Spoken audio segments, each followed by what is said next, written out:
Tidak ada yang peduli pada nasib buruh selama mereka mendapat kepuasan secara instan. Squidward Quincy Tentacles adalah karakter dalam animasi SpongeBob SquarePants. Dia adalah seekor gurita yang tinggal di rumah berbentuk moai. Bertetangga dengan SpongeBob dan Patrick Star, tetapi ia tak suka memiliki tetangga seperti mereka, karena sering mengganggunya dalam hari santainya.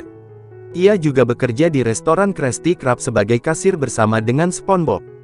Biasanya ia bekerja dengan sangat serius, dan sifatnya kebalikan dari SpongeBob.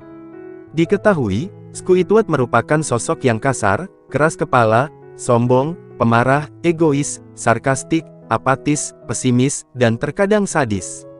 Dia memandang dunia dalam cahaya negatif sehingga jarang terlihat menyapa siapapun dengan senyuman. Squidward membenci pekerjaannya di Krusty Krab dan sering terlihat tidur atau membaca daripada bekerja. Tetapi, banyak orang menganggap Squidward dalam animasi SpongeBob SquarePants adalah cerminan dari kita. Apakah realita orang-orang ini sama dengan Squidward?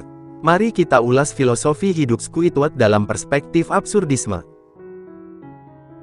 Absurdisme adalah suatu paham filsafat dari Albert Camus yang mempunyai pandangan bahwa usaha manusia untuk mencari arti dari kehidupan akan berakhir dengan kegagalan, dan bahwa kecenderungan manusia untuk melakukan hal itu sebagai suatu yang absurd. Jarang orang-orang bakal merenung atau setidaknya bertanya-tanya untuk apa sih sebenarnya kita hidup selama ini. Dan hal itu buat kita jadi semakin bingung tentang filosofi kehidupan dan tujuan hidup kita sendiri. Melalui tulisan berjudul L'Étrangleur yang dirilis pada tahun 1942, Albert Camus menuangkan pemikiran filosofi kehidupan bahwa hidup itu gak memiliki makna dan tujuan melalui suatu cerita fiksi. Berangkat dari pengertian di atas, secara singkat, sepertinya kita semua sepakat bahwa kita adalah Tuan Squidward versi dunia nyata. Di salah satu episode, Squidward pindah rumah karena sudah tidak kuat lagi oleh kelakuan tetangganya, yaitu SpongeBob dan Patrick.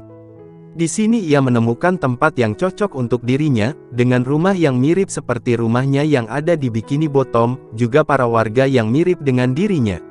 Squidward merasa nyaman berada di tempat barunya. Dia mulai bersenang-senang seperti senam, bersepeda, berjemur, dan main klarinet tanpa diganggu tetangganya.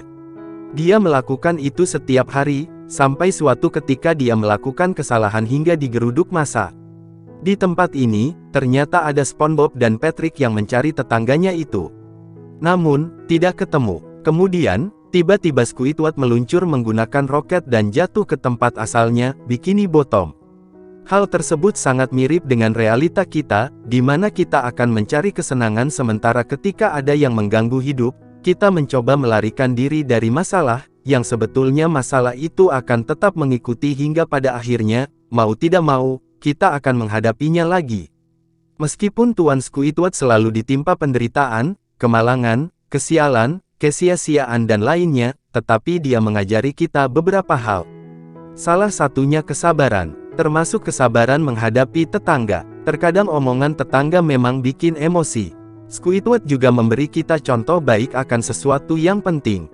Squidward mengajari kita, seperti kata Albert Camus di bukunya, sebesar apapun penderitaan yang dialami, keabsurdan hidup, kesia-siaan yang teramat dalam, mengakhirinya bukanlah sebuah solusi, justru, kita harus memberontak, melawannya, dan hidup tanpa rasa takut.